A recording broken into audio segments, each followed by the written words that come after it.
So here we are starting with the demonstration of the testis. Testis is a male gonad, and here we will identify what are the gross anatomical features of the testis and how we can determine this side of the testis. तो यहाँ पे ये देखिए testis हो गया है. In the females we have the female gonad also, that is called ovary. And what is the difference between ovary and testis? The size of the testis is bigger as compared to the ovary. अगर आप length देखेंगे तो इसकी जो length होती है it is about 3.75 centimetre. Width इसकी रहेगी 2.5 सेंटीमीटर और we can call it as 1 inches. और अगर इसकी थिकनेस की बात करेंगे ये that is 1.8 centimetre, means it is less than 1 inch. After then this is the spermatic cord which is in my hand, and the content, important content of the spermatic cord is ductus deferens.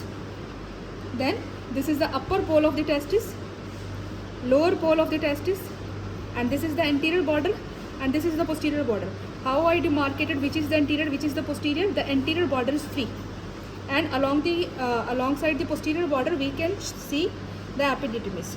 This is the epididymis, and this is the head of the epididymis, body, and then the tail of the epididymis, and then the tail of the epididymis will continues with the ductus deferens, which is the content of the spermatic cord. यानी जो spermatic cord है उसके अंदर हमें ductus deferens मिलेगी, जो कहाँ से स्टार्ट हुई है? एपिडिडमिस से स्टार्ट हुई है. और ये हो गया है टेस्टिस. अगर हम इसको इंसिजन लगा के अंदर खोल के देखेंगे तो we can see there are many lobules, and inside the lobules we have the seminiferous tubules. But हमें सिर्फ ग्रोस एनाटॉमिकल फीचर्स हम कर रहे हैं. तो ये अपर पोल हो गया है, लोअर पोल हो गया है, this is the anterior border जहाँ पे कुछ नहीं है, एंड द पोस्टीरियर बॉर्डर यहाँ पे आपको मिलेगा epididymis. After then it has two surfaces also, the medial surface and the lateral surface.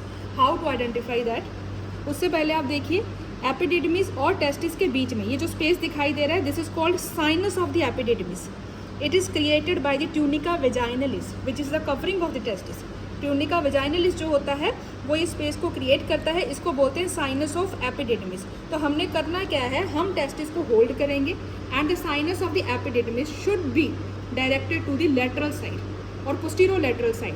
तो जब इसको इस तरीके से मैंने लेफ्ट हैंड साइड में होल्ड करा है तो साइनस ऑफ द एपिडिडमिस जो है वो लेटरल साइड में चला गया.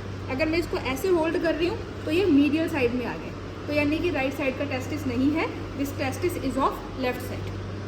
तो इस तरीके से आप इसकी साइड डिटर्मिनेशन कर सकते हैं. और अगर ये लेफ्ट साइड का है इसका मतलब ये वाली जो सरफेस है इसकी that is the lateral surface, and this surface is the medial surface. तो मीडियल सरफेस हो गया है, लेटरल सरफेस हो गया, अपर पोल हो गया, लोअर पोल हो गया है, इसका एंटीरियर बॉर्डर हो गया है, पोस्टीरियर बॉर्डर हो गया है, जिसके साइड में हमें क्या दिखाई दे रहा है? एपिडिडमिस दिखाई दे रहा है. और ये जो ऊपर आपको सारा फेशिया दिखाई दे रहा है this is the spermatic fascia.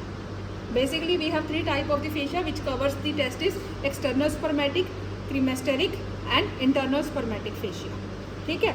So this is all about the anatomical features of the testis. तो ये करके आप इसके फीचर्स इजीली आइडेंटिफाई कर सकते हैं और आप इसकी साइड डिटर्मिनेशन भी इजीली कर सकते हैं.